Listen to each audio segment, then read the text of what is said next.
The room went silent the moment Ava, the oldest of the three sisters, whispered the words that no one ever dared say to him. "Mr. Halston, why don't you try to stand up?" For a second, the world felt frozen. The nurses gasped. The butler dropped the tray he was holding. And the man everyone believed could never walk again, Elias Halston, the paralyzed billionaire who had lived in a wheelchair for 7 long years, burst into sudden, unexpected laughter. A deep, loud laugh. A laugh that sounded almost offended, almost daring. "You girls," he chuckled, shaking his head, "don't understand. My legs don't work. They haven't worked in years." But then something happened. Something no doctor, no therapist, no family member thought was possible. His fingers tightened on the armrests. His shoulders trembled. And slowly, too slowly for anyone to believe it at first, his body started to shift forward. "No, no way," one of the nurses whispered. The three sisters stared, their eyes wide, their mouths open, their hands covering their faces. Because the paralyzed tycoon, the man who couldn't stand, was rising, just a little, just enough to make everyone scream, just enough to change everything. But before anyone could understand what they were seeing, his legs buckled beneath him, and Elias Halston crashed to the floor. The girls screamed his name, and that was the moment everything began. We share powerful stories that uncover hidden truths and challenge perspectives. Subscribe to stay updated, share to keep others safe, and comment where you're watching from. Hours earlier, before the fall, before the girls said the impossible words, before the billionaire's world turned upside down, there was an old woman sitting on a cold church bench, staring at the rain pouring outside. Her name was Miss Irene. Everyone in town knew her as the tiny grandmother with the bright blue shopping bag and the kind heart. She had fed more homeless people than anyone could count, given away clothes she couldn't afford to lose, and walked miles just to deliver food to the families nobody else remembered. But that evening, Miss Irene wasn't smiling. Her eyes were red, her hands trembling, her voice weaker than usual. "I don't have much time left," she whispered. "And my girls, my sweet girls, I can't leave this world without knowing they're safe." The three sisters, Ava, Lila, and June, sat beside her. They didn't talk. They didn't cry. They just held her hands tightly. Life had not been fair to them. Their parents were gone. Their home was gone. Miss Irene was the only family they had left, and she was sick, too sick to work, too sick to walk some days, too sick to pretend she was going to get better. Ava was 17, strong and smart. Lila was 12, gentle and shy. June was 9, full of jokes even when she was hungry. They lived in a tiny room with peeling paint and leaking pipes, and every night the girls prayed for one thing, a miracle. And that night, it arrived, but not in the way they expected. While they sat in the cold church, listening to Miss Irene's struggle for breath, the heavy doors opened. A tall man in a black coat stepped inside, pushing a wheelchair. The wheels made a soft sound against the stone floor. He didn't look like someone who belonged in their neighborhood. He didn't look like someone who walked into old churches to hide from the rain. He looked like someone who owned the world. His name was Elias Halston, the paralyzed billionaire. No one knew what he was doing there. Not yet. He stopped at the back pew, adjusting the blanket over his legs. His face was pale, tired, and angry. You could tell he didn't like being in that wheelchair, but his body had given up on him a long time ago. Or so everyone thought. Miss Irene looked up, and the moment she saw him, something in her eyes changed. Not fear, not surprise, recognition. She whispered softly, "Elias? Is that you?" Ava, Lila, and June turned around at the same time. The man in the wheelchair froze. He stared at Miss Irene with a look that didn't match his cold billionaire reputation. It was softer, sadder, almost ashamed. "Miss Irene?" he said quietly, as if he couldn't believe what he was seeing. For a long moment, nobody said anything. The old woman finally smiled, though it was weak and trembling. "You grew up," she whispered. "You became something big." Elias lowered his head. "You took care of me when no one else did," he murmured. "I never forgot." Ava looked between them, confused. Lila squeezed Miss Irene's hand. June whispered, "Grandma, how do you know him?" Miss Irene sighed. "A long time ago, when Elias was just a little boy, his parents left him with me. He was sickly, lonely, and scared. I raised him for 3 years before they took him back." The sisters stared at the billionaire like he was a ghost. Elias Halston, the man whose name was on newspapers, TV shows, magazines, had once lived in their grandma's tiny house? Miss Irene smiled gently. "He wasn't always rich." Elias closed his eyes, remembering. He remembered the warm bread she baked for him when no one else cared. He remembered the small bed she let him sleep in when the nights were cold. He remembered the way she protected him from a world that didn't want him. She saved him, and he had never repaid her. Without warning, Miss Irene coughed hard, clutching her chest. Her breath hitched. Ava wrapped her arms around her. "Grandma, are you okay?" Elias' eyes widened. He moved his wheelchair forward instantly. "Irene? What's wrong?" The old woman struggled to breathe. "I'm fine. I'm just tired." "You're not fine." Elias' voice shook. "You need a hospital." "I don't have money," Miss Irene whispered. Elias stared at her, hurt in his eyes. "You don't need money. You have me." But Miss Irene shook her head. "No, Elias. This is not about me. It's about them." She pointed weakly at the 3 girls. Promise me you won't let them end up on the streets." He swallowed hard. "Irene, promise," she said again, her voice breaking. The billionaire looked at the 3 sisters, hungry, scared, holding on to their grandmother like she was the last piece of hope they had. He took a deep breath. "I promise." Miss Irene smiled faintly, and then her eyes closed. For a moment no one moved. Then the girls began to cry. Elias reached out, placing a trembling hand on Miss Irene's cold fingers. His face filled with regret that came 7 years too late. "I'm sorry," he whispered. Then he looked at the girls. "Pack your things," he said softly. "You're coming with me." A few days later, the girls stepped into Halston Manor. A house so big it looked like 4 hotels joined together. Marble floors, gold-framed mirrors, a staircase wider than their old living room, servants wearing uniforms, a fountain in the middle of the yard. The girls had never seen anything like it.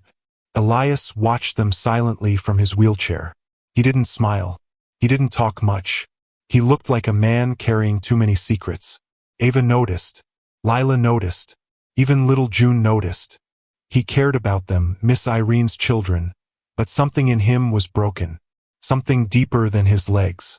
He had been alone too long, and he didn't know how to be a family. Not anymore. The girls tried their best. They helped the cooks.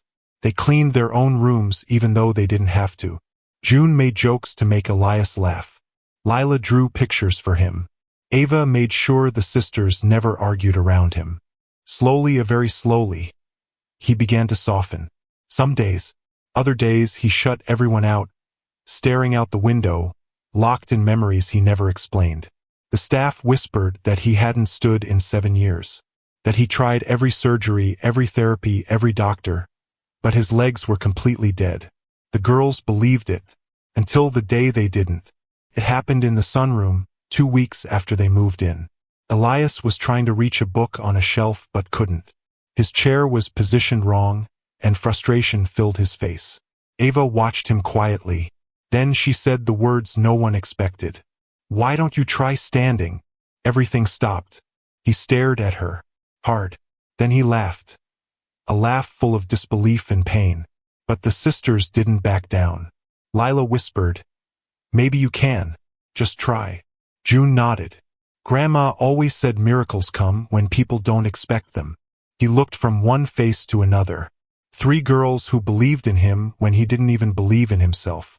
He sighed, setting his hands on the armrests. And then, he tried. The nurses yelled. The butler shouted. The girls screamed. His body rose. Just an inch, but enough to send panic and hope crashing into the room all at once. And then, his legs collapsed. He hit the floor, hard. The sisters cried out his name as they rushed toward him.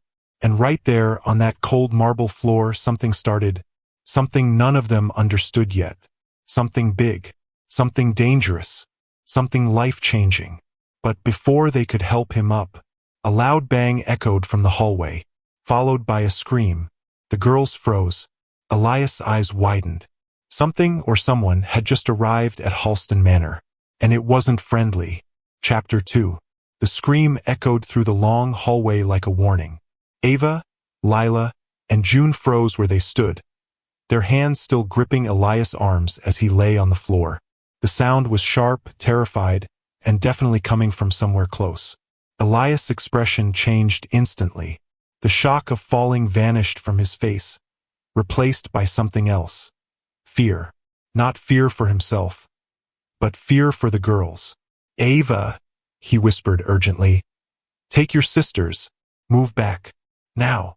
But Ava started. Now, he repeated, his voice low and firm. She swallowed hard, grabbed Lila and June, and gently pulled them behind her. They backed up slowly, not taking their eyes off the hallway. Elias tried to sit up, wincing in pain. Help me, he muttered to the butler, who rushed to his side. Another bang thundered through the house, this time louder. Something had fallen, or someone. Then came footsteps. Heavy, fast, angry footsteps. The butler looked pale. Someone's inside the manor, sir. Should I call security? Elias hesitated. His lips pressed into a tight line. No, he said quietly. I already know who it is. Ava heard that. Her heart skipped. Who? She whispered. Elias didn't answer. Instead, he pushed himself upright with the butler's help and settled back into his wheelchair. His hands shook slightly, not from his fall, but from what was coming. Then a voice echoed through the hallway. Elias! A man's voice. Deep, loud, familiar to Elias but not to the girls. Ava felt Lila clutch her arm. June hid behind her completely. The figure appeared at the end of the hallway. A tall man with sharp eyes, expensive clothes, and an expression full of pure anger. Two bodyguards followed close behind him. Ava noticed right away. This man didn't look like someone who came to talk. He looked like trouble. Ava whispered, Mr. Halston? Who is he? Elias exhaled slowly. My brother. The man marched forward with a glare that could burn through steel. Elias, what is all this? He snapped angrily. Why didn't anyone answer the phone? And what was that scream? He glanced at the girls, then at Elias lying half-collapsed in his chair, bruised and shaken from the fall. What happened? The man demanded. Elias stared at him without blinking. Caleb, he said coldly. What are you doing here? Caleb Halston scoffed. Checking on the company, of course. And you? I hear from our private doctor that you canceled your treatment appointment. Again. It wasn't important, Elias replied. Caleb stepped closer, lowering his voice. You promised me you wouldn't give up. The room went silent. Ava's eyes widened. She understood now Caleb wasn't just angry. He was scared for his brother. But his way of showing it was harsh, sharp, and full of frustration.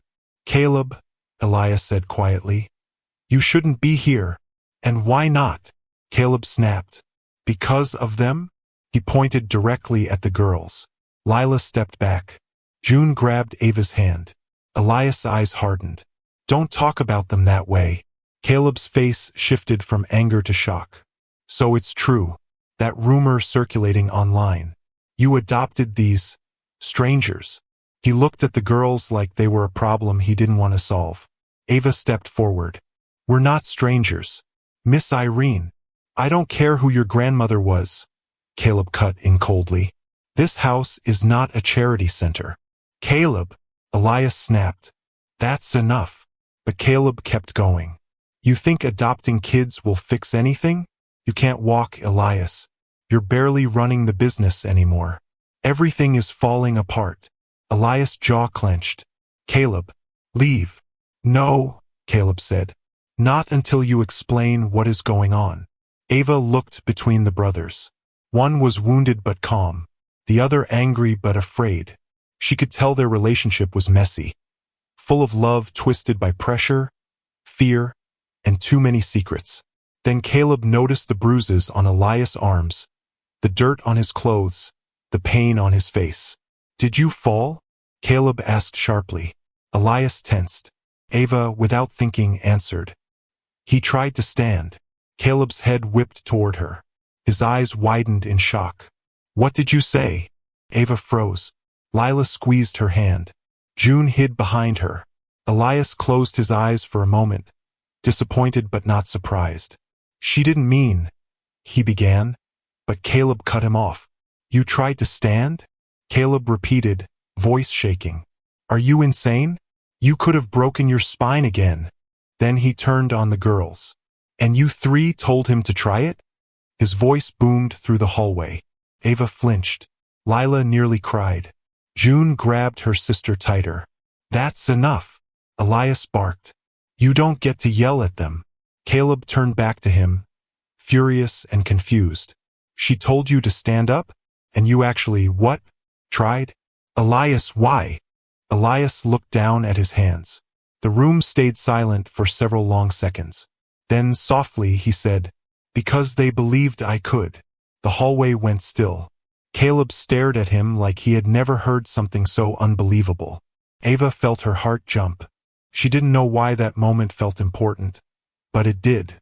Elias wasn't a man who took chances, yet he had taken one because of them. Caleb paced back and forth, running his hands through his hair. "You can't keep doing this, Elias. You need help. Real help. Not children telling you fairy tales." Ava's cheeks flushed with anger. "We weren't telling him fairy tales. We were trying to help him believe in himself." Caleb opened his mouth to snap back, but something interrupted him. A loud crash came from upstairs. Everyone looked up. Then a housemaid screamed, "Mr. Halston, the power room. It's sparking." Elias' eyes widened. He tried to turn his wheelchair, but before he could, the lights flickered. Once, twice. Then the entire mansion went dark. Every single light, every lamp, every hallway bulb. A deep, heavy darkness swallowed the house. Lila screamed. June grabbed Ava. The maids panicked. The guards shouted. Caleb gasped. "Not again." Elias' voice dropped to a whisper. "It's happening. Someone cut the power." Ava felt her chest tighten. "Someone?" she echoed. "You mean, not an accident?" Elias didn't answer. He didn't have to. Footsteps echoed upstairs. Slow, heavy, intentional. Someone was inside the house. Not Caleb. Not the guards. Not the staff. Someone else. Someone who didn't want to be seen. Someone who moved like they had a purpose, and it wasn't good. Ava's heart pounded. June trembled. Lila clung to her sister. Caleb stepped in front of Elias protectively. Then out of the dark came a voice. A low, unfamiliar voice. "I found them." Ava gasped. Lila froze. June felt her knees weaken. And Elias Halston went absolutely still. The voice slipped through the dark like cold air. Deep, slow, and way too calm for someone creeping around a mansion with the power out. Ava felt June cling to her waist so tightly it almost hurt. Lila grabbed Ava's arm with trembling fingers. None of the girls could see anything. Not the walls, not each other's faces, not even Elias' wheelchair. But they could feel the danger. Elias inhaled shakily. "Everyone stay still." Caleb tensed beside him. "Elias, don't." But Elias cut him off, voice firm. "I said stay still." Ava couldn't see his expression, but she could hear something new in his voice. Something cold. Something sharp. Something that sounded like a man who was used to danger. Used to fear. Used to being hunted. The unknown voice moved closer. Footsteps echoed through the long hallway, slow, almost lazy. The man wasn't running. He wasn't rushing. He was taking his time like he had all night, as if he knew exactly where everyone was. Ava's heart pounded so loud she felt the beat in her throat. Then came another voice, whispered, shaky. A housemaid. Please don't hurt me. I didn't do anything." The unknown man chuckled. "Don't worry. I'm not here for you. Ava squeezed her sisters tighter. June covered her ears. Elias' voice sliced through the darkness. What do you want? The man stopped walking.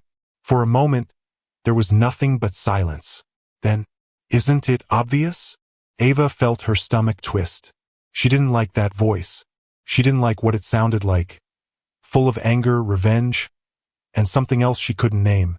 Caleb stepped forward. Who are you? How did you get in here? The man laughed. A soft, chilling laugh. You really don't recognize my voice, Caleb? Caleb froze. Ava's eyes widened. Caleb knew him. Before she could think, footsteps approached. Ava couldn't see the man, but she could hear him moving closer to them. One step at a time, slow, steady hunting. Elias whispered sharply, Stay behind me, girls. Ava obeyed instantly, pulling June and Lila back as quietly as she could. Caleb's breathing quickened. This isn't possible.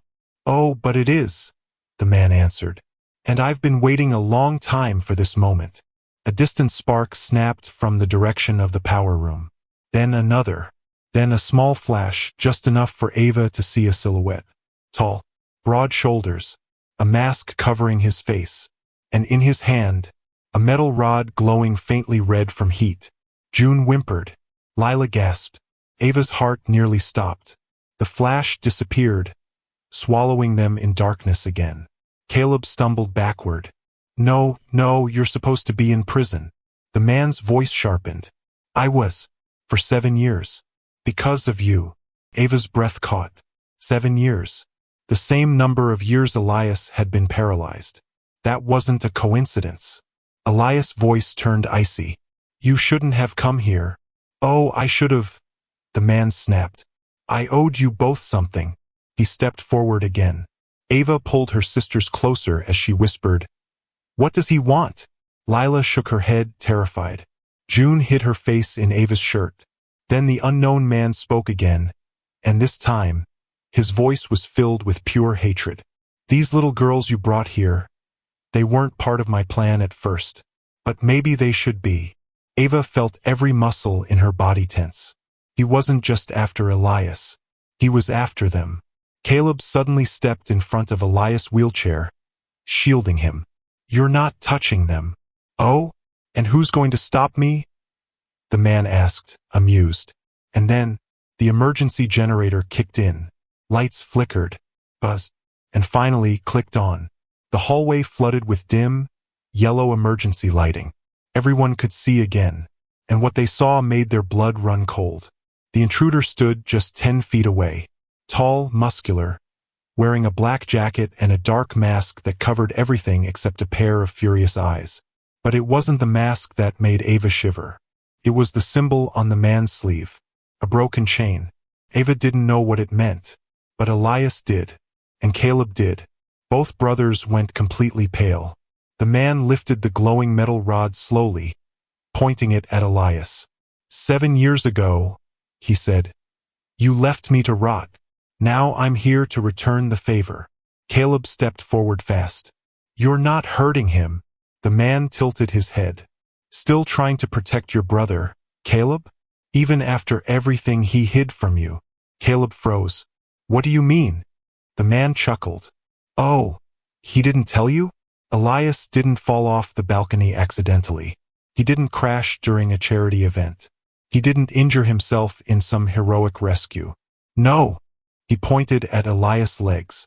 That injury was my doing. Everyone gasped. Ava grabbed her sisters so tightly she felt June's heartbeat pounding as fast as hers. Caleb looked at Elias, stunned. Elias?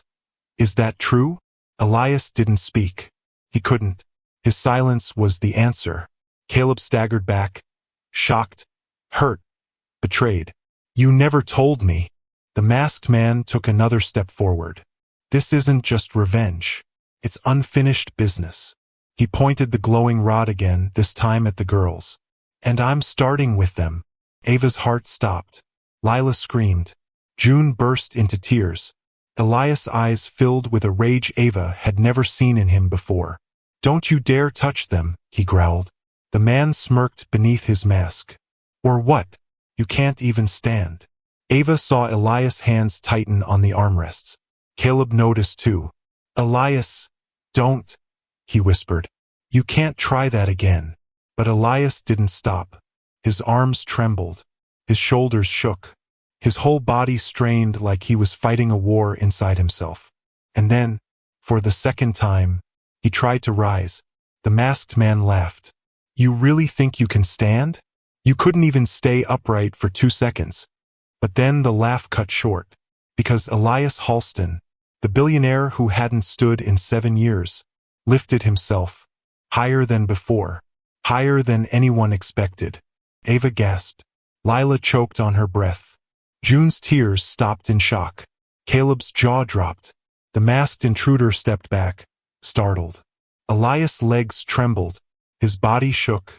His breath hitched. But he was standing, on his own, just for a moment. A dangerous, impossible moment. A moment that made the intruder's eyes widen in fear. But then, Elias' strength gave out. He collapsed again. Hard. The girls screamed. The intruder rushed forward. Caleb lunged to block him. The guards shouted and ran toward the hallway. The lights flickered again as the generator struggled. And just as the intruder raised the metal rod to strike, a deafening alarm blasted through the mansion. Everyone froze. Red lights flashed. Doors locked automatically. Doors locked automatically. Sirens echoed everywhere. Caleb stared around in shock. The security lockdown. It triggered.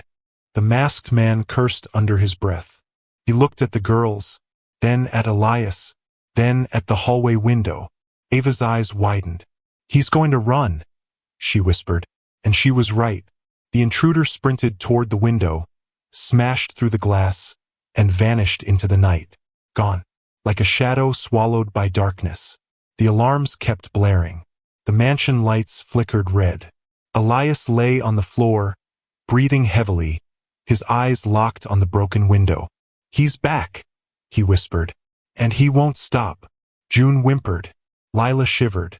Ava whispered. Who is he? Elias looked at her with eyes full of secrets and fear. A ghost from my past. He swallowed hard. And he came for all of us. The alarms screamed through the mansion, echoing off every wall. Red emergency lights pulsed like a heartbeat. Fast, warning, never stopping. Ava held June close as June cried into her shoulder. Lila stood stiff, too stunned to make a sound. Caleb rushed to Elias' side. Help me lift him. The guards ran over, kneeling beside the fallen billionaire. Elias tried to push himself up, but his arms shook too much. The fall had knocked the breath out of him. Ava knelt too, her voice trembling. Mr. Halston, are you hurt? Elias inhaled slowly. No, just tired. But Ava could see it. His hands were shaking harder than before. Sweat covered his forehead, and his breath came in deep, shaky pulls. Not tired, strained, exhausted from something his body wasn't ready for. You shouldn't have stood, Caleb muttered, his voice tight with anger and fear mixed together. You could have broken something. Again. Elias closed his eyes. I didn't have a choice. Ava swallowed. He stood. For them. To protect them. Even though he knew it could hurt him. The guards lifted Elias carefully back into the wheelchair. Once he settled, he leaned back, rubbing his forehead with a trembling hand. Ava looked at him. He looked older, more tired, like standing had taken something important out of him. Mr. Halston, she whispered. Who was that man? Elias didn't answer. Caleb did. His jaw tightened. His name is Marcus Vale. The name felt heavy, dangerous. Ava frowned. Do you know him? Caleb nodded slowly. Yes, too well. Lila stepped closer. Why did he come here? Caleb hesitated. Then Elias spoke, voice low. Because of something that happened 7 years ago. Ava noticed the way Elias' hands gripped his wheelchair. Tight, hard, almost painful. 7 years. Ava repeated. Is that when you? She didn't finish the question, but Elias knew exactly what she meant. If you're enjoying this story, please subscribe to the channel. Your support keeps us motivated and reminds us that our stories are making a difference in people's lives. Yes, he said softly. It's when I lost my legs. A silence heavier than the night settled over the hallway. June sniffed. Did that man make you fall? Caleb didn't let Elias answer. Girls, listen. Some things from the past are dangerous, complicated. But Ava wasn't satisfied. He said he hurt Mr. Halston on purpose. Why? Elias looked away. Ava saw it in his eyes. Pain, guilt, and a secret he had been trying to bury for years.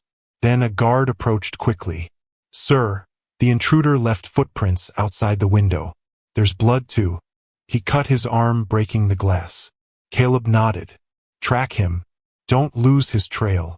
The guard saluted and ran off with the others. Ava watched them disappear into the night. The red lights flashed again. The alarm slowly faded into a low, steady hum. Caleb turned to Elias. We need to move you to the safe room. Elias shook his head. No. I need to talk to the girls first. Caleb frowned. Elias. I said no. His voice was sharp, controlled, like steel wrapped in velvet. Caleb backed off. Elias turned his wheelchair toward the girls. His eyes looked softer now, tired, but gentle. Ava, he said quietly. Lila, June, I need you three to understand something. Ava nodded nervously. Elias took a slow breath. I didn't adopt you because I wanted to replace someone, or because I felt sorry for you. Your grandmother asked me to protect you, and I made her a promise. Ava felt her throat tighten. But what I didn't expect, Elias continued, was how quickly you would become part of this home, part of my life. Lila wiped her eyes. June sniffed softly. Ava whispered, We care about you too. Elias smiled faintly. I know. He paused. Then his expression changed, more serious. But Marcus Vale, he is dangerous. And he didn't come here tonight by accident. He came because of me. Ava swallowed hard. But why? Elias looked like he didn't want to say it. Caleb stepped in. Because Elias made a choice 7 years ago. A choice that left Marcus angry. And Elias in that chair. Ava stared at Elias. Was it an accident? Elias hesitated. Yes, he said quietly. But Marcus never believed that. A chill crawled through Ava's spine. Is he coming back? Lila asked, her voice small. Elias nodded. Yes. June started crying again. Ava hugged her, whispering, It's okay, June. We're here. We're together. Caleb glanced at the broken window. We need to lock this place down. Now. Elias shook his head. He's not trying to break in. Not yet. Ava frowned. Then why did he come? Elias exhaled slowly. To send a message. Ava felt goosebumps crawl up her arms. What message? She whispered. Elias didn't answer, because they all heard it before he could. A loud crash from outside. Then another. The sound of something metallic hitting the ground. The guards yelling. Ava turned toward the noise. What's happening? She asked, her voice shaking. A guard sprinted through the hallway. Sir, there's a fire outside. Someone set the north garden on fire. Caleb's eyes widened. The garden? Why would he? He wasn't aiming at the flowers, Elias said quietly. Ava looked at him, confused. Then why start a fire? Elias closed his eyes. Because the north garden leads directly to the... Before he could finish, another guard shouted from outside. The animal stables. They're burning. Ava gasped. Lila covered her mouth. June started sobbing harder. Elias' face twisted with horror. No, he whispered. Not the stables. Caleb's face turned pale. The horses. The animals. Ava nodded quickly, tears filling her eyes. We saw them today. They were so friendly. Elias clenched the armrests of his wheelchair. Marcus knows I care about them. He's trying to scare us. Trying to force me outside. Caleb stepped forward. We have to put it out. Elias, stay here with the girls. Guards, move. The guards rushed out. Ava hesitated. Mr. Halston. The animals. We'll save them, Elias said softly. I promise. But his voice didn't sound certain, and the fire crackled louder. Sparks flew toward the sky. Smoke rose into the air. The smell of burning wood filled the mansion. Ava looked out the window and saw flames licking the roof of the stables. Huge flames. Hungry flames. Growing fast. Lila whispered, "This is bad." Ava nodded slowly. June held her hand, trembling uncontrollably. Caleb grabbed a fire extinguisher. "I'm going out there." Elias tried to stop him. "Caleb, wait." Caleb shook his head. "If we don't act now, everything out there will die." Ava, her voice barely a whisper, asked, "Mr. Halston, is this our fault? Did he come because of us?" Elias shook his head sharply. "No, he came for me." Then, a guard rushed back in, face white with terror. "Sir, the fire is spreading too fast. Someone poured fuel all over the stable walls." Ava's heart dropped. Caleb cursed under his breath. "He planned this." The guard nodded. "And sir, the horses are trapped inside." Ava gasped. June burst into tears again. Lila whispered, "We have to help them." Elias' eyes narrowed, and in a quiet, dangerous voice, he said, "No more running." He turned his wheelchair toward the burning garden. Ava's eyes widened. "Mr. Halston, where are you going?" Elias' voice was calm. Too calm. "I'm going to save them." Caleb grabbed his shoulder. "Elias, you can't go out there." "You heard the guard," Elias said firmly. "They're trapped. You can't even stand." Caleb shouted. Ava flinched. Elias looked at him, straight in the eyes. "I don't need legs to fight for something I love." Ava felt a shiver down her spine. Caleb stared at him, stunned. Elias turned to the girls. "Ava, keep your sisters close. Do not come outside. Do you understand?" Ava nodded, even though everything in her heart screamed that something terrible was about to happen. Caleb grabbed a second fire extinguisher. "If you're going, I'm coming too." Elias gave a faint smile, just like old times. Then, without another word, he rolled forward, toward the smoke, toward the fire, toward the danger, and toward the man who had come to destroy his life. Ava watched them disappear into the night, the flames glowing brighter and hotter through the window. She held Lila and June close. The mansion shook with heat. Screams echoed from outside, and in the distance, a loud, thunderous crash shook the ground. Something inside the stables had collapsed. Ava gasped. June cried harder. Lila covered her mouth. The fire roared louder. Something terrible had just happened outside. The days that followed felt heavier, slower, and strangely quiet. After the night when Damon nearly slipped from the chair and the three girls caught him, the entire house carried a new kind of tension, like everyone was tiptoeing around an invisible line they were afraid to cross. Damon tried to act normal, rolling through the house like nothing had happened, but the girls could tell something had changed in him. It was in the long pauses he made before speaking, the faraway look in his eyes, and the way his hands sometimes trembled when he thought no one was watching. Still, he didn't talk about it, and the girls didn't ask. But small things started happening. Tiny things that didn't feel tiny at all. One morning, Elena knocked lightly on Damon's door. "Breakfast is ready," she said. "Do you want me to bring it here?" Normally Damon would snap, "Of course." Or, "Do you see me walking downstairs?" But this time he just stared at his lap for a moment before answering. "No," he said quietly. "I'll come down." Elena blinked. She thought she heard wrong. But then he gripped the wheels of the chair and pushed himself out into the hallway. It wasn't until halfway to the stairs that she realized what he meant. He wanted to roll himself down instead of having her carry the tray up like she always did. Maybe he didn't want to seem helpless. Maybe he was trying to show he could still do something on his own. Whatever the reason, Elena followed him silently, worried he might slip again. When they got downstairs, Harper and Lily were already at the table. Harper was reading the back of a cereal box and Lily was doodling flowers on a napkin. Both of them sat up straighter when Damon entered. He looked different that morning.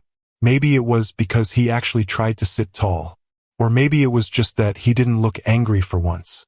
Harper whispered, "Good morning," like she didn't want to scare him away. Damon grunted, then cleared his throat. "Good morning." It felt like someone dropped a pin in the middle of the room. Harper's eyes went wide. Lily froze with her crayon in midair. Elena stared at him like he'd suddenly begun speaking French. Damon never greeted them. Not once.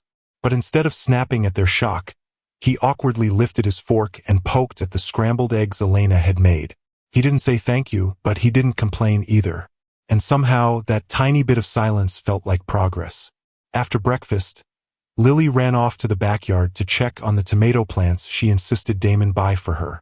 The plants were still tiny, barely poking above the soil, but Lily watered them like they were fragile children.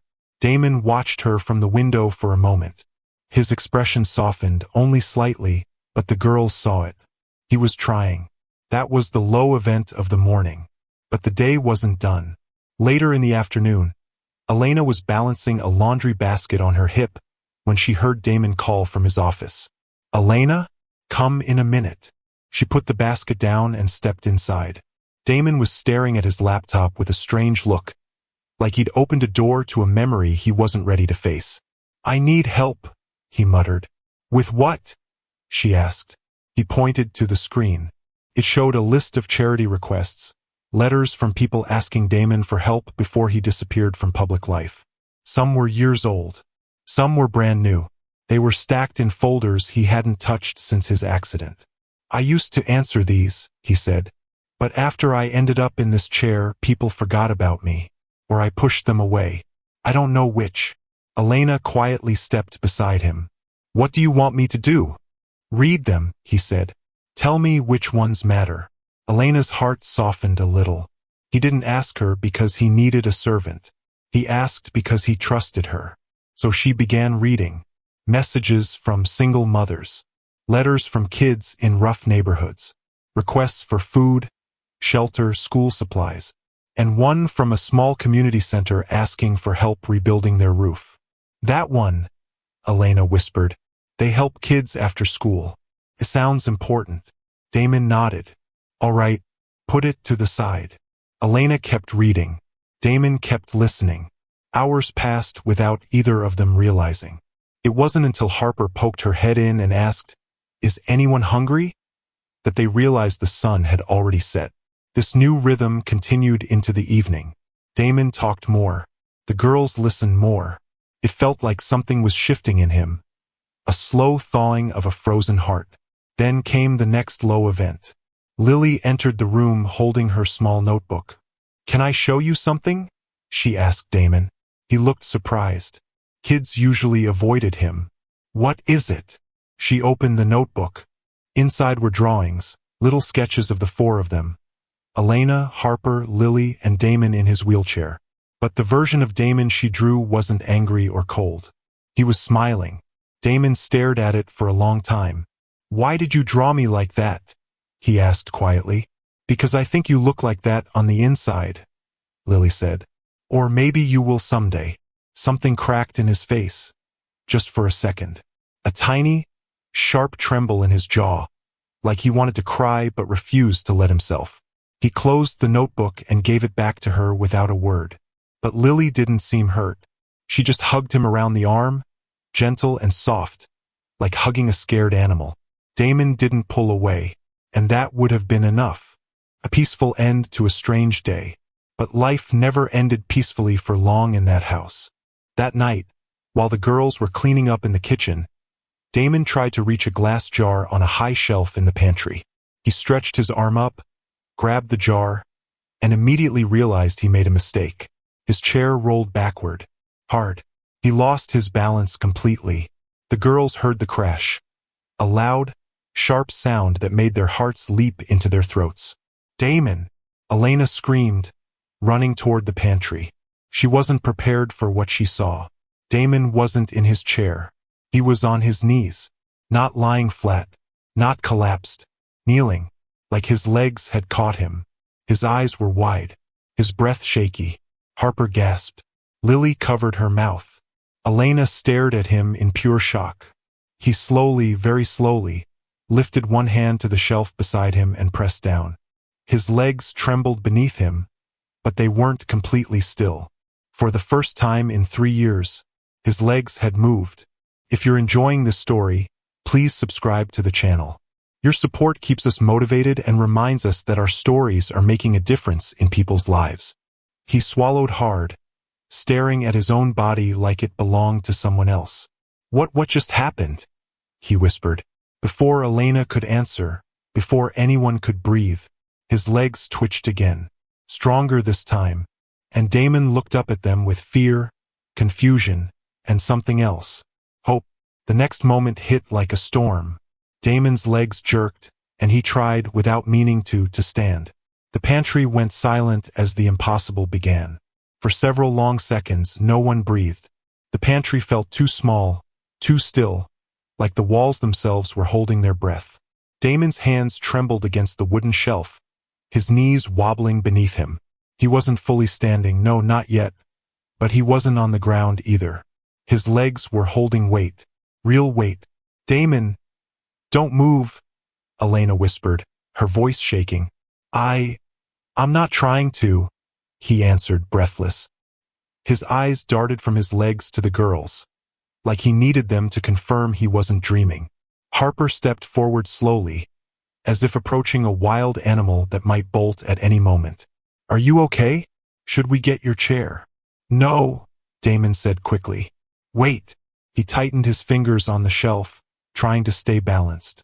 His shoulders heaved with each breath. Sweat gathered on his hairline. The effort was enormous, like holding up a mountain.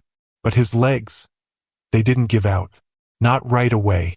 Just, don't touch me, he said softly. I need to know if this is real.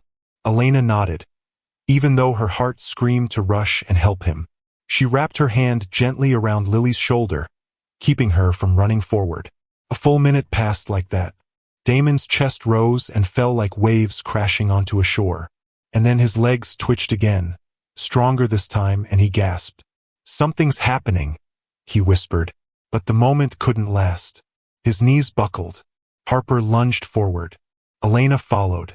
They caught him under his arms before he hit the floor, lowering him gently until he was sitting against the pantry wall. Damon's breaths came fast, desperate, almost panicked. Harper grabbed a towel and pressed it to his forehead. I'm fine, he said, though his voice betrayed him. You're not fine, Elena replied firmly. You nearly collapsed. But I was standing, he whispered, staring at his trembling legs like he was seeing a ghost. I was standing. Lily crouched beside him. Does it hurt? No. Yes. I don't know. He ran a shaking hand over his face. I haven't felt anything in years. I don't know what's normal. Elena looked at him with a mix of worry and awe. Damon, this means something. It has to. Or it was an accident. He snapped, suddenly angry. Angry at fear, at hope, at himself. Or maybe nerves fired wrong. Or maybe I imagined it. You didn't imagine it, Harper said. We saw it. But Damon looked away, breathing hard. Hope was dangerous. Hope had burned him before. Still, they helped him back into his wheelchair. His legs shook uncontrollably when they lifted them onto the footrests. After the eventful shock, a quieter moment followed. Elena wheeled him into the living room, making sure he was steady. Lily brought him a blanket. Harper poured him a glass of water. They hovered around him like worried birds until he finally sighed. Give me space, he muttered. But when they stepped back, he didn't look relieved. He looked scared. The rest of the night was unusually calm. Damon didn't speak much, and the girls whispered among themselves in the kitchen. What do we do now? Harper asked. We wait, Elena whispered, and we don't say anything to anyone. Not yet. Lily hugged her notebook to her chest. Do you think he'll walk again? Elena swallowed hard. I don't know, but something changed tonight. Lily smiled softly. I think he's getting better because he's not alone anymore. Elena didn't answer, but she hoped Lily was right. Later that night, when the house was still, Damon sat alone in his room. He stared down at his legs, hidden under the blanket, and lifted the fabric with a trembling hand. He needed to see them, his useless legs, the legs that doctors had said were finished. He touched his right thigh. He felt something. Not pain, not pressure, just something. A faint buzz, like a wire humming in the walls. He closed his eyes, breathing shakily. "What's happening to me?" he whispered into the empty room. He didn't sleep. The next morning started calmer, a low event after the chaos. The girls quietly ate cereal in the kitchen while Damon didn't come downstairs at all. Elena finally knocked on his door. "Can I come in?" "Yeah." He looked exhausted, eyes shadowed from a sleepless night. He wasn't angry, just tired. "You didn't sleep," she said softly. "I didn't want to." He paused. "I was afraid if I slept, it would all disappear." Elena sat in the chair beside him. "It won't. You don't know that." "No," she admitted. "But you didn't imagine what happened. And your legs didn't move for no reason." He rubbed his temples. "I don't want to get my hopes up." "Then don't," she said gently. "Just take today one step at a time." He huffed a small laugh. "Wrong choice of words." She blushed. "Sorry." For the first time he smiled a little. Not much, but enough to soften his whole face. Meanwhile, downstairs, Harper and Lily were cleaning the living room when they heard the front gate rattle outside. Harper peeked out the window. A tall man in a gray suit was standing by the walkway, checking a clipboard. Elena?" Harper called. "Someone's here." Elena stepped onto the landing. "Who?" "A man in a suit." Damon's head snapped up. "What kind of suit?" "Business," Harper said slowly. "He looks official." Damon's face drained of color. "No," he whispered, rolling toward the door. "Who is he?" Elena asked, hurrying after him. But Damon didn't answer. His wheels hit the bottom step, and he grabbed the railing to steady himself. Harper opened the door a crack. "Hello?" she said cautiously. The man looked up. "Good morning. I'm with Child Protective Services." Harper froze. Lily's eyes widened. Elena's breath caught in her throat. The man held up an ID badge. "We received a report yesterday regarding these children." "What report?" Elena demanded, her voice sharp. "I can't discuss that yet," he replied politely. "But I need to speak with the children and the guardian." Damon reached the doorway, gripping the frame with white knuckles. "You're not taking them," he said, voice low. The man raised his eyebrows. "Sir, I'm not here to remove anyone, unless I discover grounds to. Right now, I just need to verify their living conditions." Elena felt her heart pounding. Harper's hands trembled. Lily stepped closer to Damon, clutching his sleeve. "CPS. Someone had reported them."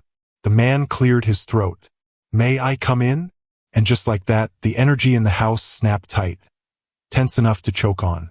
But before Elena could answer, before Damon could form a single word, the man's eyes drifted downward, to Damon's legs, to the way they twitched, subtle but real. There was no denying it. Damon followed the man's gaze. His breath hitched. Not now. Not in front of him. The twitch grew stronger. And then, Damon's right foot shifted. The CPS worker's eyes widened in shock. Damon froze. Elena gasped. Harper covered her mouth. Lily squeezed Damon's arm. And the CPS worker whispered, "Sir, did your leg just move?" For a split second, the doorway felt like the center of the universe. Nobody spoke. Nobody breathed. Even the air seemed to freeze. The CPS worker, Mr. Hanley, stared at Damon's leg like he'd just seen a miracle or a crime. Damon didn't blink. His entire body stiffened, fear and shock battling inside him.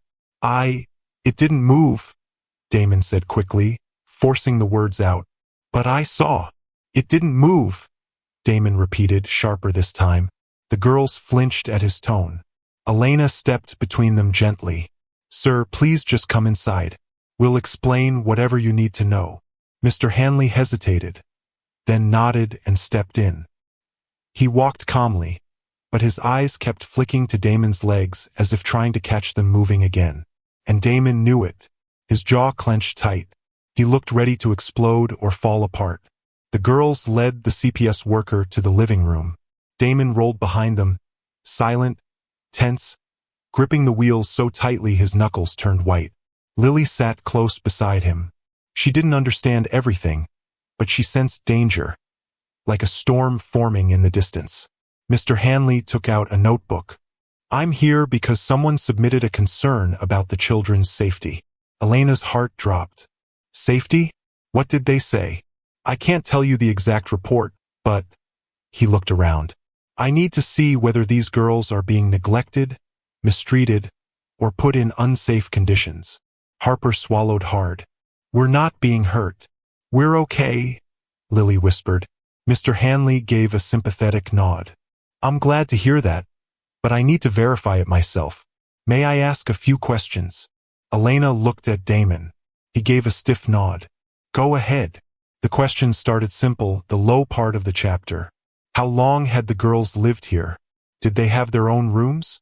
Did they eat every day? Who helped them with schoolwork? Were there chores? Had Damon ever yelled at them? Harper glanced at Damon nervously before admitting, "Only sometimes, but not like scary yelling." Damon closed his eyes, ashamed. "What about physical contact?" Mr. Hanley asked. "Has he ever?" "No," Elena said firmly. "Never." Lily nodded. "He doesn't even like hugs. Except, sometimes he lets me hug his arm." The CPS worker wrote that down. Damon turned away, embarrassed. Then Mr. Hanley stood. "I'd like to see the children's rooms." Lily grabbed his hand and led him up the stairs, talking about her tomato plants and her drawings. Harper followed them. The second they were out of sight, Elena turned to Damon. "Why are you panicking?" "I'm not panicking," he growled. "You are. I can see it." Damon ran a shaky hand over his mouth. "If CPS thinks I can't take care of them, if they think I'm unstable or physically unfit or—" "They won't take them," Elena said softly. "You don't know that," Damon whispered. "Those girls. They're the only thing keeping me sane." Elena blinked. "Keeping you sane?" He swallowed hard. "I know I don't show it. I know I'm difficult. But they're the first people who didn't treat me like I was broken." Elena didn't know what to say. She'd never heard him talk like that. Before she could respond, Lily's little voice floated down the stairs. "Mr. Hanley, come see the downstairs pantry. It's where Mr. Damon almost fell yesterday." Damon's heart stopped. Elena gasped. "No, no, no." He rolled fast, panic exploding inside him. They reached the pantry just as Mr. Hanley pointed to the lower shelf. "This the area?" he asked. Lily nodded proudly. "Yes, this is where he almost fell. But then he started using his legs." Damon froze. Elena's stomach dropped to the floor. Mr. Hanley turned slowly. "Using his legs?" Lily blinked innocently. "Yeah, they moved. He was like this." She crouched and pushed upward, mimicking Damon trying to stand. "Lily," Elena said quickly, her voice shaking. "Sweetheart, let's not act it out right now." But the damage was done. Mr. Hanley looked at Damon, eyes wide. "Sir, are you telling me you may be regaining mobility?" Damon inhaled sharply. "No." "But the child said." "She's a kid," Damon snapped. "She exaggerates." Lily frowned. "I don't exaggerate." "Lily," Elena whispered, kneeling down.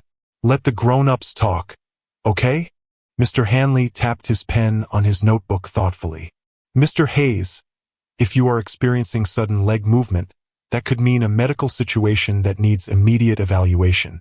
It could also affect your ability to care for 3 minors." Damon's chest tightened. "Why? Why does that matter?"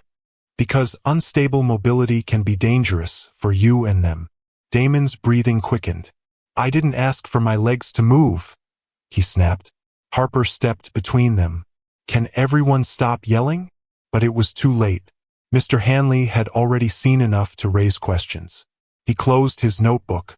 "Mr. Hayes, I'm not making any decisions today, but I will need to file a report based on what I observed." Damon's eyes widened with terror. "A report?" It doesn't mean anything yet, Mr. Hanley said gently. But I'll have to return. And next time, there will be a home evaluation. The room felt like it tilted sideways. A home evaluation meant one thing. They were at risk of being taken. Harper's lip trembled.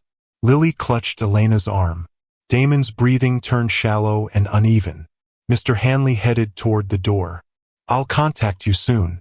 As soon as the door shut behind him, Damon slammed his fist on the armrest of the wheelchair. No, no, no, no. This is not happening. Elena crouched beside him. We'll figure it out.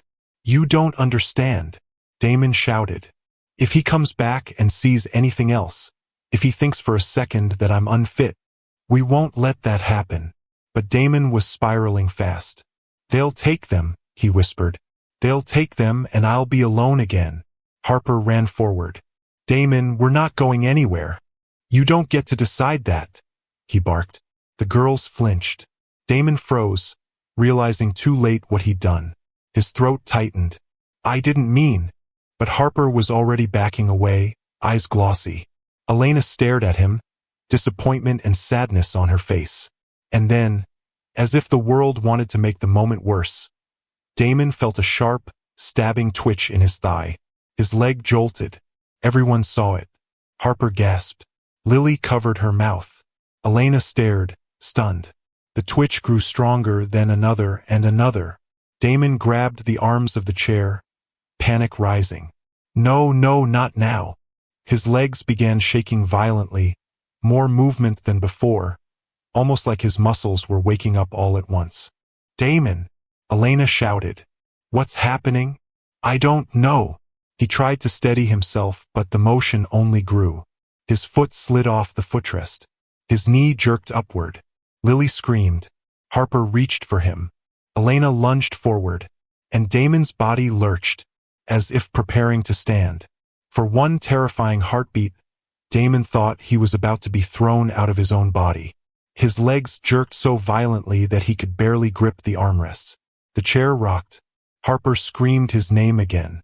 Elena dove forward, hands out, trying to steady him before he toppled. Damon! Hold on, hold on.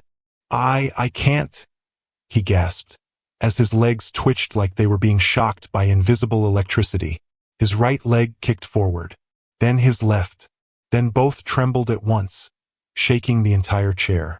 Elena grabbed the back of the wheelchair just as it began to tip. Harper held his shoulder. Lily clung to his shaking arm with wide, terrified eyes. What's happening to him? Lily cried. I don't know. Elena shouted. Damon, breathe. He tried, he really did, but air wouldn't fully reach his lungs. His chest rose and fell in quick, shallow bursts. Every nerve in his lower body felt like it was firing at once. Pain wasn't the right word. It wasn't pain. It was sensation, too much sensation, too fast, too suddenly. If you're enjoying this story, please subscribe to the channel. Your support keeps us motivated and reminds us that our stories are making a difference in people's lives. For 3 years he'd felt nothing. Nothing. A dead ocean where waves never came. Now it felt like a storm had crashed through him all at once. Then, abruptly, the shaking slowed. Damon slumped forward, chest heaving, sweat dripping down his forehead. His legs twitched lightly, weak and exhausted. But the violent storm was over. Elena kept a hand on his back. Are you okay? Damon, look at me. He lifted his head. His eyes were glassy, overwhelmed, terrified. I felt everything, he whispered. Harper's mouth dropped open. Lily gasped. Everything. Elena repeated softly. Yes, he said, voice trembling. My knees, my thighs, even my toes.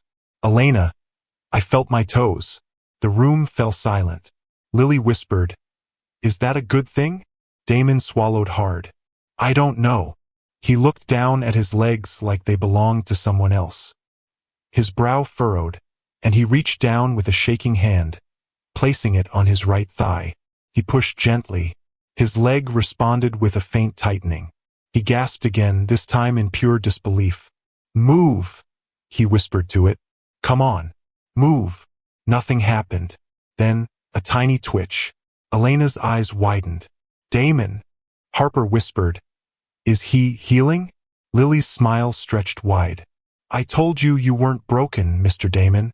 He shut his eyes tight, overwhelmed. But just when the moment felt hopeful, when the girls thought maybe, just maybe, they were witnessing something miraculous, another problem slammed into them like a punch. Because Damon wasn't the only one staring at his legs. Lily's voice trembled. Is CPS going to take us because of this? The question hung heavy in the air. Damon's heart clenched so hard it hurt. The twitching stopped. His breath steadied. But fear flooded his eyes all over again. No, he said fiercely. I'm not losing you. I won't. He tried to straighten in the chair, refusing to look weak, refusing to seem incapable, but the attempt sent another small shiver through his legs. Elena crouched in front of him. Damon, we need to be careful. Mr. Hanley already thinks something is going on. He thinks I'm unstable, Damon growled. He thinks I'm dangerous. No, Elena said calmly. He thinks you might not be able to care for 3 kids. Harper crossed her arms. Well, he's wrong. Yeah. Lily puffed out her chest. Mr. Damon takes care of us better than anyone else ever did. The words hit Damon like a punch to the soul. He looked away quickly, worried that emotion might show on his face. But Harper wasn't done. We're not letting some stranger tell us we can't stay. He's not a stranger, Elena corrected gently. He's just doing his job. Well, his job is annoying, Harper snapped. Elena sighed, but Damon chuckled. Very softly, almost like he didn't mean for it to come out. Harper blinked. Did he just laugh? Lily gasped dramatically. I heard it. Damon shook his head. I didn't laugh. You did, Elena said, smirking a little. A tiny bit. Damon groaned, covering his face. And for a moment, the smallest, quietest moment, the fear loosened its grip. The family breathed again. But reality had a way of pulling them back. Elena stood. Damon, we need a plan. He lowered his hands. A plan for what? For CPS. For your legs. For the next visit. Damon's jaw tightened. I'm not letting him ruin this. I don't care what I have to do. You have to stay calm, Elena said firmly. Don't yell. Don't panic.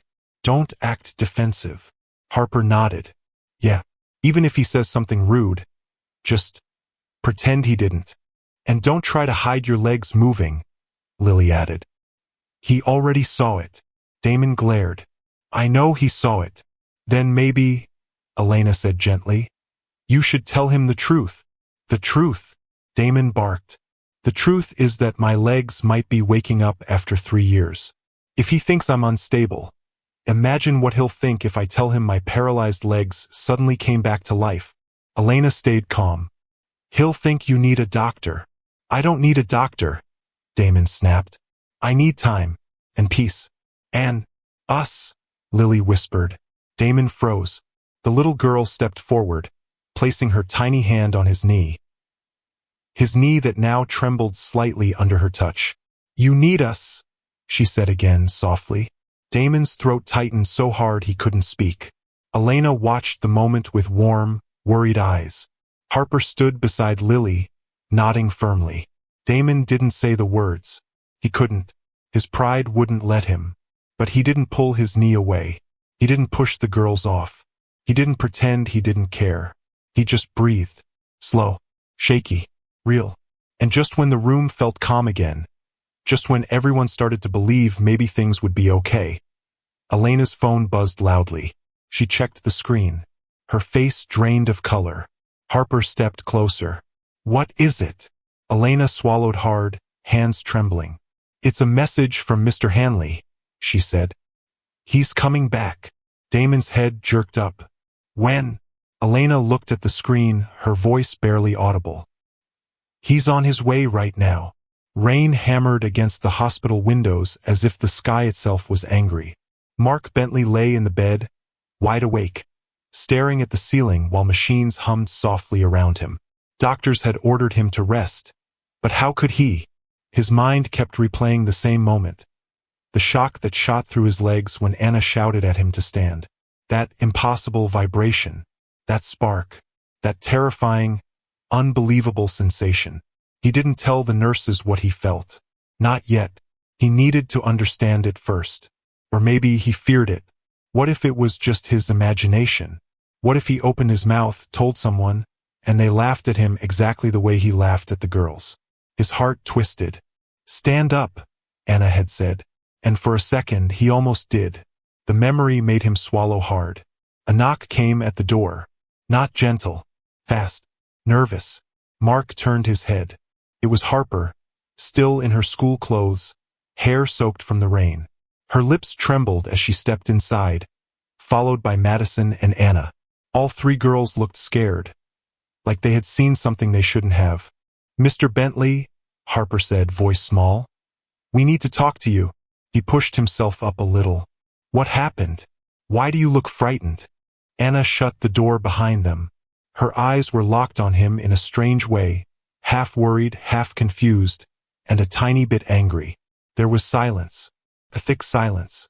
Then Madison walked to the foot of his bed, pulled a folded piece of paper from her pocket, and said in a choking whisper, "We found this." She opened it. Mark felt his lungs freeze. It was the lab report from the private investigation team. The one he had ordered.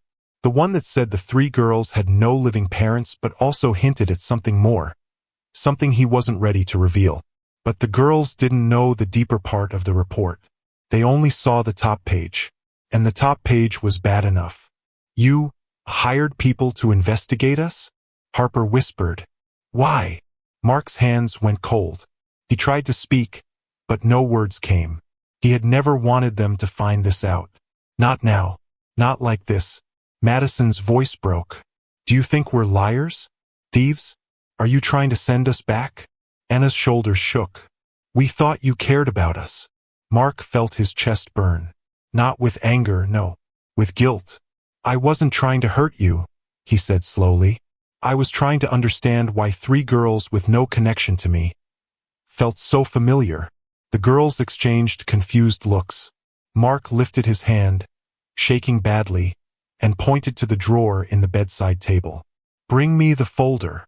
Anna hesitated, but walked over, pulled out the thick folder, and placed it gently in his lap.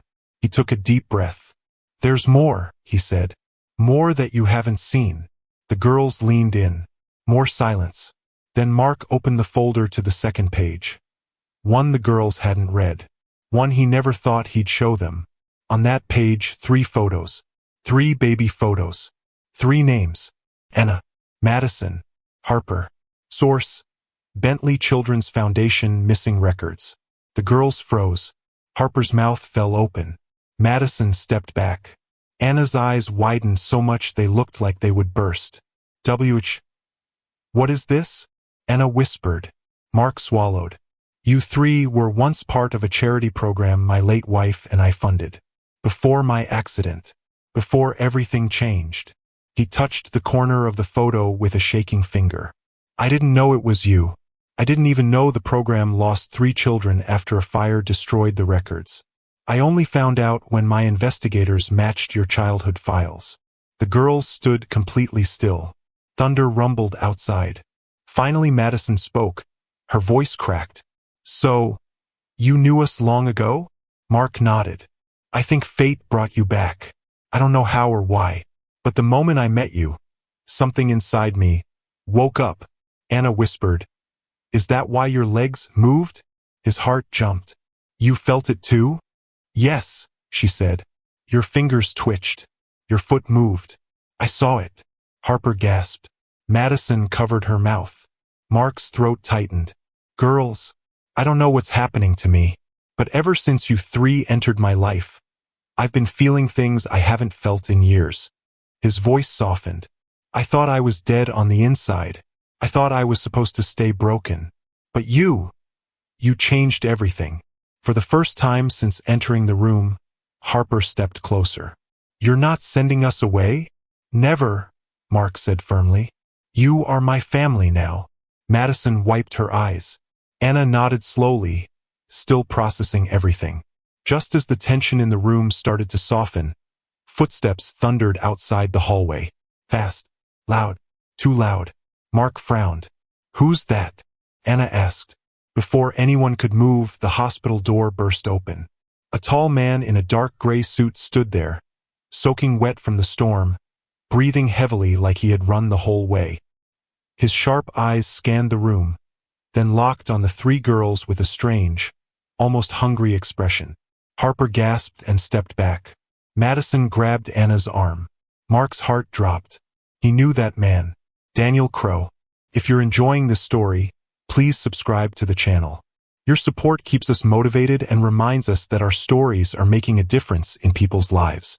A ruthless businessman, a former partner, and the last person Mark ever wanted near the girls.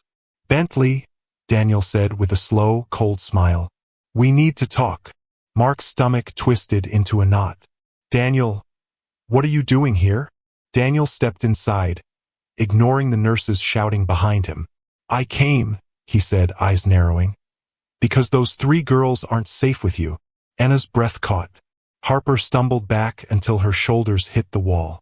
Madison squeezed Mark's blanket, terrified. And before Mark could demand an explanation, Daniel reached into his pocket, pulled out a worn-out photograph, and held it up.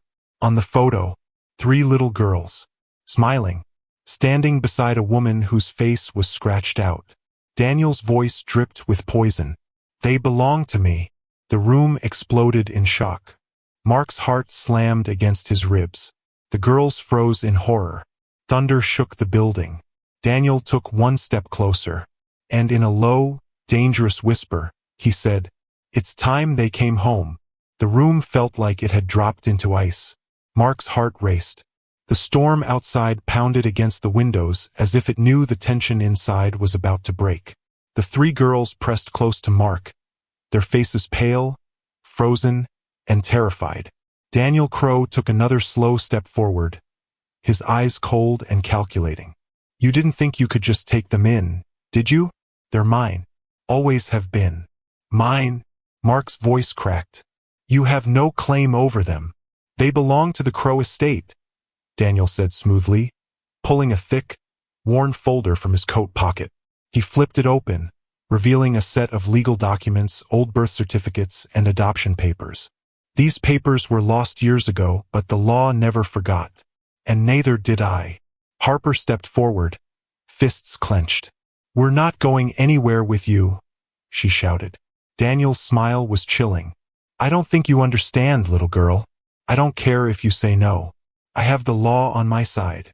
Mark stood abruptly, chair creaking under him. His legs twitched slightly, still weak but alive. The tremor of movement caught Daniel's eye for a split second, but he ignored it. You will not take them, Mark said, his voice shaking but firm. They are under my care now, and I will not let you hurt them. Daniel laughed softly, a cold, cruel sound. Hurt them? Mark, I'm just bringing them home. You've been playing father for far too long. The girls pressed closer to Mark. Lily's small hand grasped his arm tightly. Anna leaned on his shoulder, and Harper flanked him, her body tense like a coiled spring. Mark's mind raced. He had to protect them. Somehow, he couldn't let Daniel succeed, not after everything they had been through together. And then his thoughts flicked back to that terrifying, miraculous sensation in his legs. The twitching, the movement. Maybe he could use it. Mark focused. He gripped the arms of the wheelchair. He felt the tiny currents of energy running through his legs. He willed them to move. Slowly at first, one leg bent beneath him. Then the other. He gasped as he felt strength, however faint, returning to his muscles. Daniel's smile faltered. What are you doing? Mark's voice shook, but he said it firmly. Standing up, to protect my family. The girls gasped, their eyes wide. Harper whispered, He's really going to stand. Mark took a deep breath, pushing against the chair, using every ounce of strength he had. The wheelchair tilted. Daniel's eyes widened. With a grunt, Mark lifted himself, and for the first time in years he was on his feet. His legs trembled violently, wobbling like fragile branches in the wind, but he was standing. Real. Alive. The room fell silent. The rain seemed to pause. Even Daniel, confident and ruthless, took a step back, uncertainty flickering in his eyes. "You," Daniel breathed, a mixture of shock and disbelief. "You're standing." Mark's legs quivered, supporting his weight barely, but he forced himself to remain upright. He looked at the girls, his family, his heart full of determination. "You will not touch them," Mark said. His voice, though strained, carried authority. "Ever." Daniel's jaw tightened. He pulled out his phone and tapped rapidly, probably calling backup or legal enforcement. But Mark's eyes followed him, unwavering, his legs trembling beneath him yet refusing to collapse.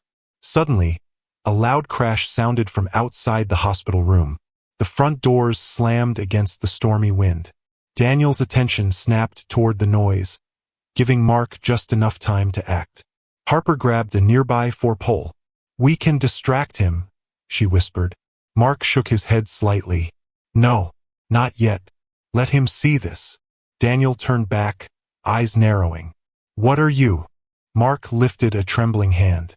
"I am not powerless anymore, and if you come near them, you'll regret it." Daniel took a slow, threatening step forward.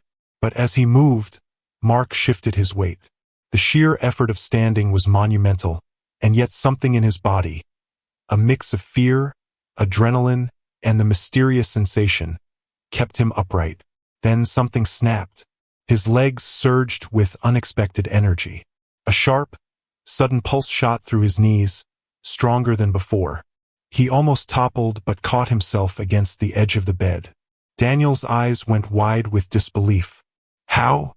Mark didn't answer. He could feel every muscle, every nerve reconnecting, building power beneath him. This was his moment.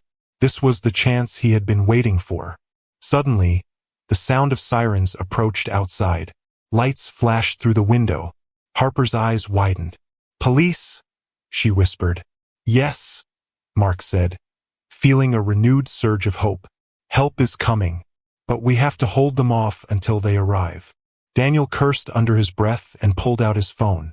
"No," he shouted. "I'll make them leave. I'll—" Mark clenched his fists. The shaky, wobbly sensation in his legs now surged with determination. He took a step forward. Another, each movement wobbly but deliberate. "Stay back," he shouted, now more confident. "I warned you." The girls huddled behind him, hearts racing. Daniel froze, unsure if Mark's standing was a trick, magic, or real. His mind raced. He hadn't accounted for this. The room was tense. Every second stretched. Every breath was heavy. Mark's legs trembled, but he didn't fall. He had stood up before when he almost slipped in the pantry. But this was different. This time he was ready. He was fighting not just for himself but for the girls who had become his family. The sirens grew louder. The hospital doors burst open, and security personnel and police officers flooded the lobby. Daniel's eyes darted toward the doorway. Panic began to show for the first time. Mark took a shaky step forward, his legs quivering but holding. The girls looked at him in awe, realizing he wasn't just a paralyzed tycoon. They had a father who would fight for them, no matter what. Daniel snarled and took a step back. "This isn't over, Bentley," he shouted. Mark held his ground. "It is over. Not today." The officers rushed in, surrounding Daniel. He tried to resist, but they restrained him. He shot one last look at Mark and the girls, full of fury and defeat, before being escorted out of the building. Harper, Anna, and Madison ran to Mark, hugging him tightly. Tears streamed down their faces. "You did it," Harper cried. Lily whispered, "You stood. You really stood." Mark's legs wobbled beneath him as he hugged them back. I had to," he admitted, voice breaking. "I can't let anyone hurt you again." Elena stepped forward, holding back tears. "You've come so far. Today you proved something incredible. Not just to them, but to yourself." Mark looked down at his legs, still trembling but solid under his weight. The storm outside had eased. Rain pattered softly against the windows, as if the world itself had exhaled. For the first time in years, Mark felt whole. Not because his legs had moved, not because he had stood, but because he finally understood the power of family, love, and determination. And deep down, he knew this was only the beginning. Outside, the storm clouds parted slightly, and the first rays of sunlight pierced through, hitting the hospital floor. It wasn't just a new day. It was a new life for Mark and the girls. But even as they celebrated, a small shadow lingered. Daniel Crow wasn't gone forever. He had resources, influence. He would come back. And Mark knew the fight for his family wasn't truly over. Yet for now they were safe. Together, standing strong, unbroken, and unstoppable. The morning after Daniel Crow's humiliating retreat, the Bentley house was quiet, almost eerily so. The storm had passed, leaving the sky a pale gray, the kind that hinted at sunlight but wasn't quite ready to shine. Inside, Mark Bentley moved slowly, still adjusting to the strange, miraculous strength in his legs. Every step felt foreign, unfamiliar, and yet powerful. The tremor remained, but it no longer frightened him. Harper, Anna, and Madison were in the living room, quietly talking in low whispers. They were exhausted from the previous night's chaos, yet unable to sleep fully. They had just witnessed a miracle, and the memory of Daniel Crow's threat lingered like smoke in the corners of the room. Mark wheeled his chair slightly to the side, then paused. He realized he didn't need it, at least not entirely. For the first time, he could take small steps without falling. The girls watched in awe as he tentatively lifted one leg, then the other, and shifted his weight. A shaky smile spread across his face. "You're really doing it?" Harper said softly, almost in disbelief. "I think I can," Mark admitted, voice trembling. "I just need to keep practicing. One day at a time." Anna stepped forward, her hand extended. "We'll help you." Mark looked at her, then at the other two girls. Their determination mirrored his own. They had become his strength, and in that moment, he understood just how much he relied on them. Not for support in the physical sense, but for the hope and courage they gave him. For a few hours, the house remained peaceful. The girls helped Mark practice standing and walking short distances. Each attempt left him panting, sweating, trembling. But each step was a victory. They celebrated every small movement, clapping and cheering like it was a championship. Mark felt a warmth in his chest he hadn't known in years. Then came the call. Mark's phone buzzed on the counter. He wiped his hands and reached for it. The caller ID made his stomach drop. It was his lawyer. He answered. "Hello. Mark, we need to talk," the lawyer said, voice serious. "It's about Daniel Crow. He's taking legal action, and he's claiming full custody of the girls." Mark froze. His breath caught in his throat. "What? That's impossible." "I know," the lawyer said, "but he's already filed preliminary documents. A judge could issue a temporary order unless we respond immediately. You need to come to the office today." Mark's mind raced. The girls had just survived a physical threat from Daniel, and now there was a legal one. He clenched his fists. "I'll be there. Thank you." He hung up and turned to the girls. "We have a problem," he said, trying to keep his voice calm. "Daniel Crow. He's trying to take you from me legally." Harper's face went pale. "No, he can't do that." Madison's hands flew to her mouth. "We can't go back with him." Anna stepped forward, gripping Mark's arm. "We're not leaving. We won't let him take us." Mark looked at them, feeling the weight of responsibility press down on him. "I won't let that happen. I promise you. But we need a plan. I need to be prepared. Physically, mentally, and legally." The girls exchanged glances. They knew he wasn't just speaking to calm them. He meant every word. After a few moments of tense silence, Mark spoke again.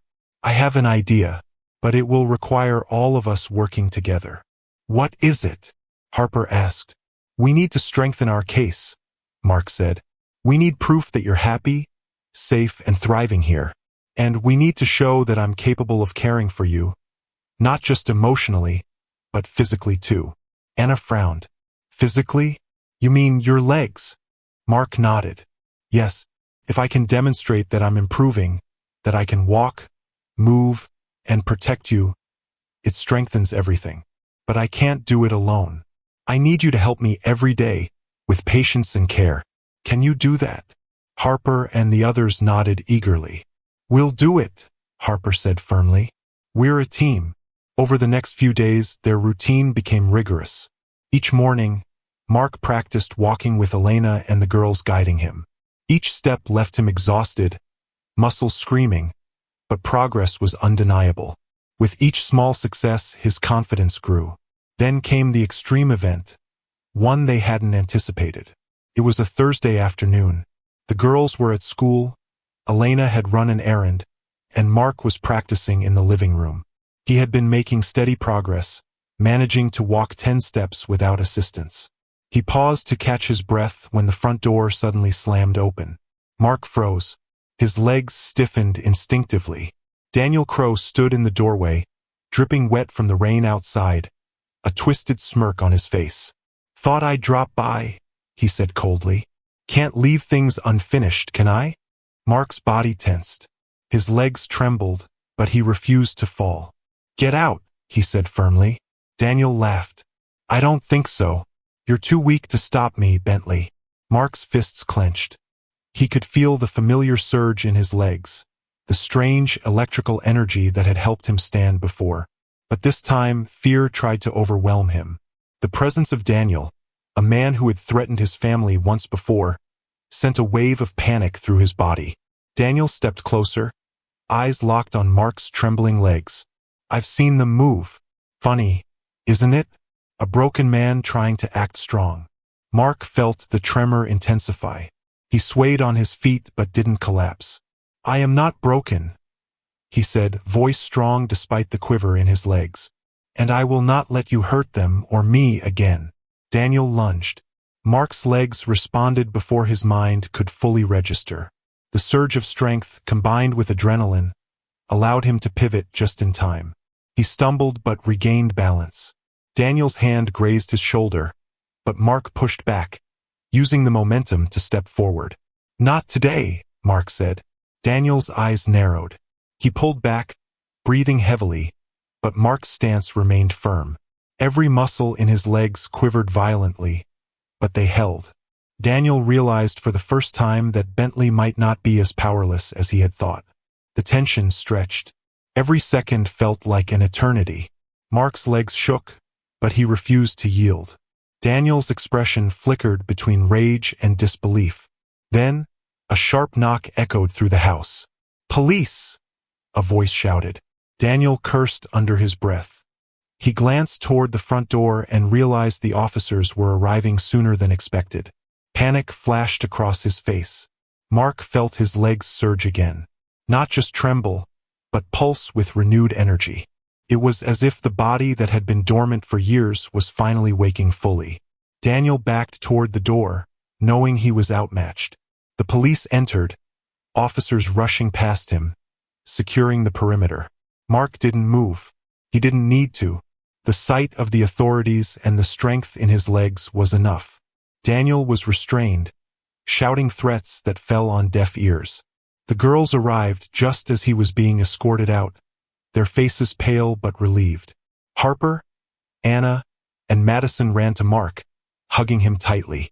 You stood, again, Harper cried, tears streaming. I didn't fall, Mark said, voice strained, but smiling through exhaustion. And I won't, ever, when it comes to protecting you. Elena knelt beside them, eyes wet. This proves it, Mark. You are more than capable, stronger than anyone could have imagined.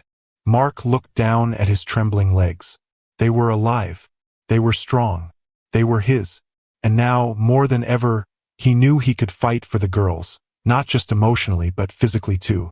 The storm outside had cleared completely, leaving a sunlit sky. The house felt lighter, safer, though the shadow of Daniel Crow still lingered in their minds. Mark knew the fight wasn't over, but for now he had taken back control. He had stood, and standing meant more than just legs. It meant courage, determination, and love. And with that, he knew the next chapter of their lives would be fought together, as a family. The Bentley house was alive with a quiet, victorious energy. The sun streamed through the windows, casting golden light across the living room where Mark Bentley stood, legs slightly trembling but firm. The girls, Harper, Anna, and Madison, sat around him, chatting and laughing, the kind of sound that felt almost sacred after weeks of fear and tension. For the first time in years, Mark didn't feel paralyzed. Not by his body, not by fear, not by life itself. Every step he had taken since the miraculous twitch in his legs had built him back up piece by piece. But today, something felt different. Stronger. Complete. Elena watched from the kitchen doorway, a soft smile on her face. "They're really growing attached to you, Mark," she said quietly. "And I think you're growing attached to them too." Mark gave a small, humble nod. "More than I realized," he admitted. His hands rested on the arms of the chair, though he hadn't needed it to support his weight for some time now. The chair was a relic of a life he'd thought was over, a reminder of the man he used to be. Harper leaned against his leg, brushing her fingers lightly across his knee. "We're not going anywhere, Mr. Bentley," she said firmly. "Not ever." Anna nodded, eyes bright. "You're ours, and we're yours." Madison hugged his arm, tiny and insistent. "We're family. Always." Mark swallowed hard, the words sinking deep into him. He had been alone for so long, trapped in a golden cage of wealth, status, and paralysis. But these three girls had shattered every wall he'd built, had torn down every mask of indifference he wore, and had brought him back to life. Not just physically, but emotionally. He bent down slightly, gathering them all into a tight embrace. For a moment, the world outside ceased to exist. There were no storms, no threats, no Daniel Crow. Just them, his family. But the peace didn't last long. A sharp ring of the doorbell cut through the warm atmosphere. The girls jumped, eyes wide. Mark straightened, sensing the tension return like an old, unwelcome friend. He moved cautiously toward the door, legs steady now, heart racing, but no longer trembling with fear. He opened the door. Standing there, soaking wet and furious, was Daniel Crow. His eyes were narrow, lips curled in a vicious sneer. "Bentley," he hissed, "you think this is over?" Mark didn't flinch. He stepped forward, grounding himself. "It's over for now," he said firmly. "And it will stay that way as long as you stay away from my family." Daniel laughed, a cold, grating sound that made Harper shiver. "Stay away? I'll never stay away. These girls are mine by law. And you can barely walk, let alone protect them. You're deluding yourself, Bentley." Mark's fists clenched, but his legs did something incredible.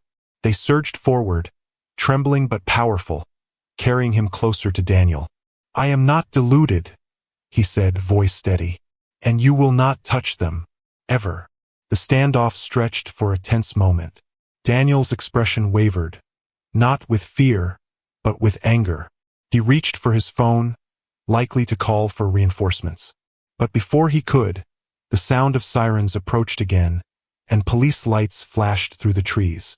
Daniel cursed, panicked, and finally backed off, realizing the odds were against him. "This isn't the end," he spat. "I'll be back, and when I am, you'll regret every step you took today." Mark didn't respond. He simply watched as the police arrived, taking Daniel into custody once more. This time, there would be no surprises, no more threats. The girls were safe. Once Daniel was secured, Mark turned back to the house. Harper, Anna, and Madison ran to him, hugging him fiercely.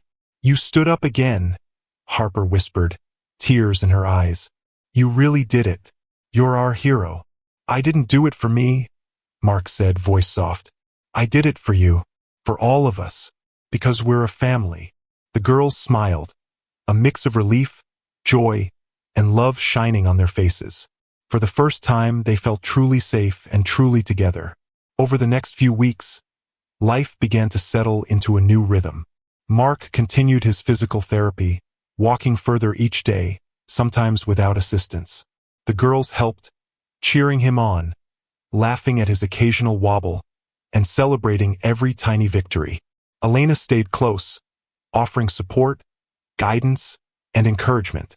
Legally, Mark's position strengthened as well. With the evidence of Daniel Crow's harassment, threats, and prior attempts to manipulate custody, the court ruled firmly in Mark's favor. He was granted full legal guardianship of the girls, a victory that cemented their bond and ensured their safety. Mark reflected on the journey that had brought them here, the pain, the fear, the moments of despair, and the miraculous awakening of his legs. Every challenge had led to this moment. Every obstacle had forged strength in them all, and every tear had been transformed into resilience. One evening, after the girls were tucked into bed, Mark sat in his wheelchair by the fireplace, Elena beside him. The room was quiet, the flicker of flames casting warm shadows on the walls. "I never thought I'd feel this way again," Mark said, voice low. "Alive, whole, like I'm not just existing, but really living." Elena smiled softly. "It's the girls. They brought you back. Not just your legs, but your heart." Mark nodded. "I thought I was broken forever. I thought I'd always be paralyzed. And maybe I still am in some ways, but not in the ways that matter. Not anymore." Outside, the night sky was clear, stars shining brightly. Mark felt a sense of peace he hadn't known in years. He had survived threats, fear, and despair. And now, standing alongside the girls he had adopted and loved, he felt invincible in a way he never imagined possible. The next morning, Mark took the girls to the park. They laughed, played, and ran freely, the sunlight warming their faces. Mark walked beside them, steady, strong, each step a testament to the journey they had endured together. The memory of Daniel Crow's threats lingered, but it no longer controlled them. They had faced fear, faced injustice, and had stood tall, literally and figuratively. Harper ran ahead, shouting, "Come on, Mr. Bentley, catch us if you can." Mark laughed, a sound full of warmth and triumph. He chased them, legs strong beneath him, feeling a freedom he had never known. For the first time, he truly understood the meaning of family, courage, and resilience. And as he watched the girls laugh and play, he knew one thing for certain. No one, no threat, no fear, no obstacle, could ever take this family from him, because they had endured, survived, and stood together, because they were unbreakable, because love, true love, was stronger than any paralysis, any fear, any enemy. Mark smiled, walking beside them, feeling the future open wide before them. The storm had passed, and a new day, a new life, had begun. Thank you for watching. If you found this story engaging, we invite you to share your thoughts in the comments below. Your perspective adds value to the conversation.